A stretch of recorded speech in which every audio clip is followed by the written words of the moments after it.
காஷ்மீரில் துப்பாக்கி தோட்டாக்களுக்கு தமது தந்தையை இழந்ததாகவும் ஆனால் காஷ்மீர் தமக்கு 2 சகோதரர்களை கொடுத்திருப்பதாகவும் தந்தையை இழந்த கேரள பெண் தெரிவித்தது நிகழ்ச்சியை ஏற்படுத்தியுள்ளது.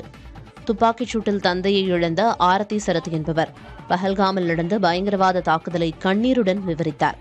ராணுவ உடையில் இல்லாத ஒருவன் சுட்டதில் தந்தை உயிரிழந்ததாகவும் தாயின் உடல்நிலை மோசமாக இருந்த நிலையில் தந்தையின் மரணச் செய்தி அவருக்கு தெரிவிக்கப்படவில்லை எனவும் கூறினார். உள்ளூர் டாக்ஸி ஓட்டுநர்களான முஸ்தாஃபர் மற்றும் சுனீர் ஆகியோர் தமக்கு மிகுந்த ஆதரவாக இருந்ததாக ஆரதி சரத் தெரிவித்தார்.